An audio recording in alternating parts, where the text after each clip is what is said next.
Punta naman tayo sa sa previous achievement ko dito sa loob. Bale, ito nga pala si Roronoa Wasoro. Second overall champion ko sa ULPA ng Old Bird category. First overall champion ng off-color category. Lap champion ng Santa Ana, Cagayan. Tapos, first overall champion sa 4 laps ng CLNPA, yung affiliated club ng ULPA. Tapos, 3 times lap champion siya doon sa CLNPA.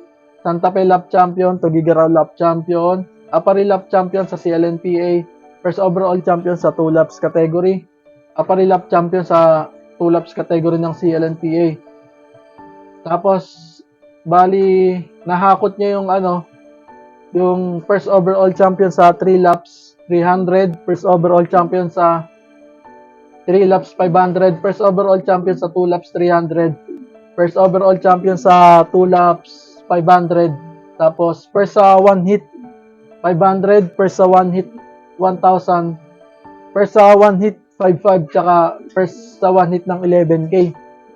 Tapos lap champion siya ng Santa Ana, Cagayan sa 3 laps ng 300, lap champion siya ng Santa Ana, Cagayan sa 3 laps 500, lap champion siya ng Santa Ana, Cagayan sa 2 laps 300, tapos lap champion siya ng Santa Ana, Cagayan sa 2 laps 500. Bali ayun yung achievements niya nung previous race dito sa loob ko. Bali yung bloodline niya is Jermaine Inbreak na kuha ko kay paring Mark Villasor, tapos Van der Wegen ni Sergiong Bengo.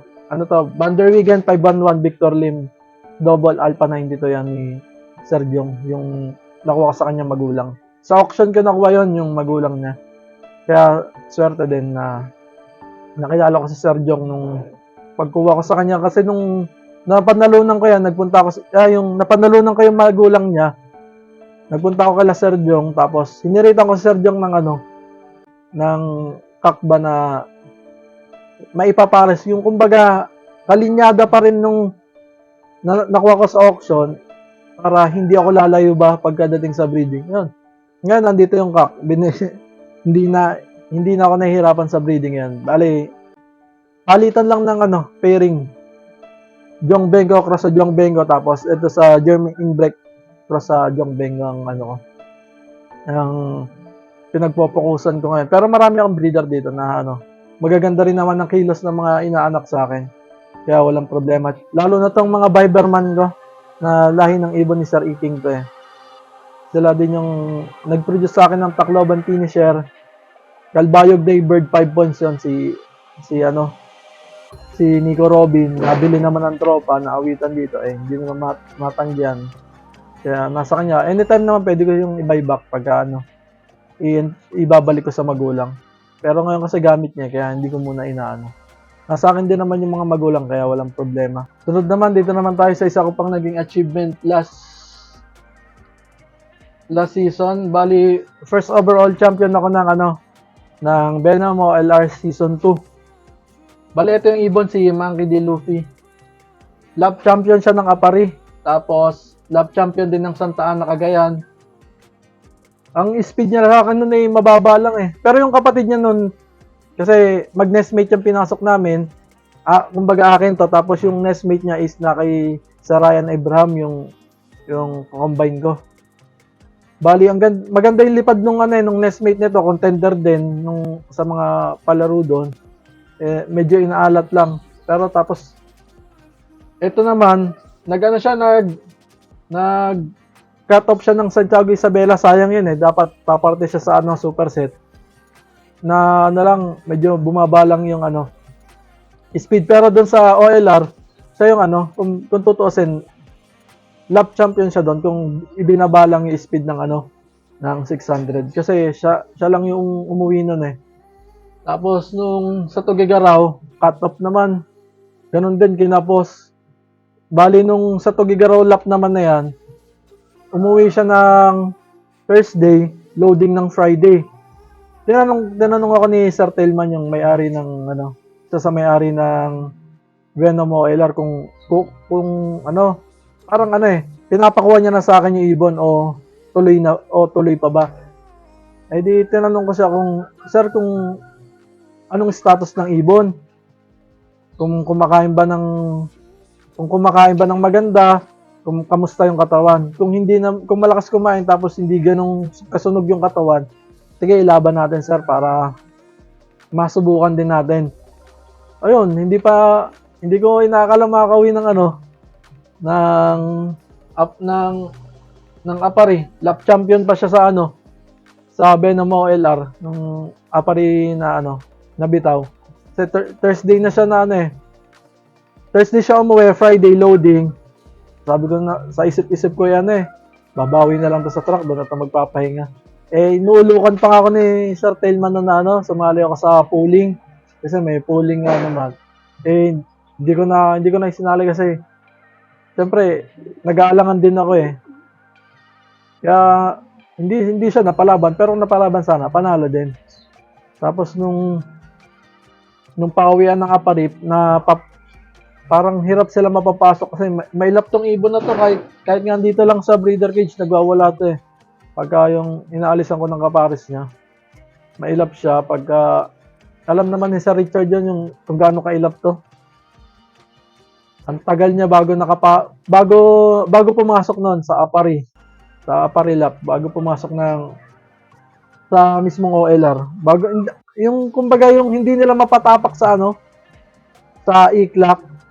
Kasi nga, pag kami nakikita na tao doon sa loob, lumilipad. Tapos yun, nung pagdating naman ng bago mag-Santa Ana, kasi ako pa lang naman yung nakakapagpaklak noon. Ibon ko pa lang pala yung nakakapagpaklak noon. Bali, ang plano ko sana noon, kung wala nang uuwing ibon sa OLR, hindi ko na rin naman para isang pa ng Santa Ana ba? Kasi nga, kumbaga champion na siya noon wala na rin namang kalaban. 'Di ba? Ano pang para saan pa ba? Yun, yung ganun yung nasa isip ko noon. May dumating yung kay paring Lauro tapos sa ibang player pa dumating. Kaya ayun, napalaban siya ng Santa Ana Cagayan. Ayun, tapos nung pauwian, siya rin ang lap champion ng Santa Ana sa Venom OLR. Ayun, kung makikita nyo yung speed niya kasi, napakababa, 800, 700, 700. Dalawang cut-off, tapos isang 800 yung lap champion niya ng Santa Ana sa Venom OLR. Tapos nung after ng maglabas ng result ng Young Bird category kasi naka-ulpa Young Bird to ng singsing niya. Bali, siya, 9th overall champion siya ng Young Bird category sa ulpa. Tapos nakuha rin naman kahit pa paanong premyo. Yung speed niya naman doon, kasi yung Venom OLR tsaka yung ulpa, yung si Venom, sumasampa sa ulpa. Kaya yung speed niya is same lang doon sa speed ng nasa Venom OLR tsaka yung nasa ulpa is same lang. Yun yung bali ang bloodline niya is Rezo 2K banded cross sa Kuwait ni Sir Jim Llanto. Ayan, sir, shoutout sa'yo, sir. Sa kanya ko nakuha yung magulang nun. Tapos, sa tatay naman is Viberman. Yun naman yung niya. Parang naging cross out niya sa ibon ni Sir Jim Llanto. Mapapansin nyo, yung mga pangalan nila is galing sa One Piece. Kasi mid fan ako ng One Piece. Kaya, ang pinangalan ko dito sa off color ko, kumbaga, inahalin tulad ko na lang kay Zoro kasi, di ba nga may tatlo siya espada. Yung kulay niya kasi, hindi isang kulay lang. Kumbaga, parang tatlong kulay siya. Nagsisimbolo sa tatlo espada ni Zoro. Tapos, si Luffy naman, bilang captain ng Straw Hat Pirates. Tapos, siya naman ay first overall champion. Siya na yung pinangalan kong Monkey D. Luffy kasi siya yung first overall champion. Tapos si Zoro, kasi nga, right hand man siya ni Luffy. Tapos second overall siya. Ayun na lang yung ko. Yung pauwian pala namin ng Santa Ana, yung last lap. Ako lang yung nag-aabang nun. Kasi may pasok si Mrs. Doon ako sa baba nag-aabang nun kasi sobrang init yun. Mga gantong oras yun. Katanghalian na yung padatingan nun padating din yung kumpare ko, si paring Rick Karandang, mag-aabang din sana. Inaunahan siya ng pagdating ng ibon.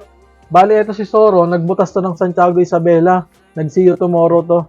Monday na umuwi.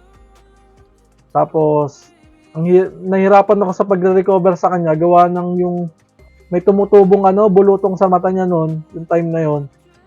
Kaya ang ginawa ko is yung natural ba na paminta.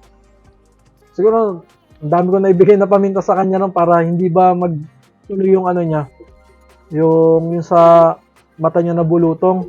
Kaya kung makikita, hindi na kasi kita dito sa niya eh. Pero yung dito sa may eyelids niya, meron yan doon sa ito yun. Yan, kita na hindi dito yun, natapyasan siya. Ayun yun, dyan tumubo yung bulutong. Pero na-recover din naman. Tsaka tong ibon na to, hindi naman siya yung ganong kabilis, hindi siya ganong kabagal. Kumbaga yung speed niya is basta yung speed niya pag nag-forecast ka, mga 1-1 below, dyan lang yan umaano yung speed niya. Na basta abang mo na yan pagka yung ganyan, 1-1 below, hanggang 1,000 yan. Sigurado dadating yan. Estimated na yun kasi nung kahit training, ganun din naman siya. Tapos nung nagtaka lang kami nung Santiago kasi smashan din yun eh. Galing din ng mga nakapagpawi nun, lalo na si Sir Brian Steven. Ang lupit no. Sir, shoutout sa'yo, napakalupit mo. Yun, siya yung nag-first overall champion, young bird, old bird. Buzzer beater din yung ibon niya, 700 plus na lang ata. Ang galing. Napakagaling na puncher niyan. Kaya hangang-hanga ako dyan kay Sir Brian eh. Kung pagka medyo nagkaroon ng budget, siguro maka-acquire din ng linyada niya para makapag-infuse dito sa loop ko. After naman ng abangan ko dito sa Ulpa, nanood na lang ako sa live ni Sir Telman kasi nga, padatingan din naman ng ng Venom. Sabay lang din naman. Bali, siguro padilim na yun nung dumating tong ibon na to, hindi rin mapapasok agad kasi nga, napakailap na ibon. Kesa, hindi naman ako makapunta ng OLR nun, gawa na nagiinom na ako dito nun eh. Kasi nga, habang naghihintay ako dito ng pauwian nito, ng soft color yun na to, nagiinom na ako dito habang inaantay ko yung kumpare ko, si Rick. Nung pagdating niya, nandito na ibon. Nakapag-clock na. Tapos yun, nag-showboard na lang kami. Tapos, habang tumatagay kami dito, yun, nanonood na lang ako sa MacBook ko nung live ni Sir Tailman. Na, sabi nga, dumating na daw ibon. Sakto, blue bar. Blue bar to. Ayun na, yung chance na akin na nga yun. Kaya swerte din talaga na nakapanalo nung nakaraan. Yung panalo is, binili ko naman ng sasakyan si Mrs. Bali, may brand new siya na sasakyan dyan, pero ako pa rin yung nagdadrive kasi hindi pa siya masyado marunong mag-drive. Ayun yung binili ko sa kanya, kumbaga reward na yun eh. Reward na yun sa kanya kasi siya nag-handle lahat dito. Sa pagpapatoka, sa vitamins. Kung hindi naman kasi ako mahilig magturok, pero if kung yung ibon talaga is yung tuyo, may nalalapitan naman akong advisor na, mentor ba na kung anong dapat ko ibigay. Tapos, ito lang habol sa gamot kasi ang binibigay ko lang dito na gamot is sa tablet is Voltplex ng pangmanok. Yan lang. Tapos, probiotics probiotics yung Betracin Gold, may probiotics yan. Yan. Kaya, pang flashing ko na yan. Tapos, more on herbal. Tapos, sa pang binder ko nga pala is cod liver oil. Yun yung ginagamit ko. Tapos, sa pink minerals kasi, ayun na yung kumbaga, hindi nila kasi tinutuka yung pink minerals ko ng yung puro lang ba. Kaya ang ginagawa ko, binder na lang. Yun. Mas naging hiyang sa akin yung pagbabinder ko. Tapos, Victory yan. Victory natural line na ito. Para may idea lahat ito. Ito, nagamit ako nito. Medyo pricey lang pero worth it to.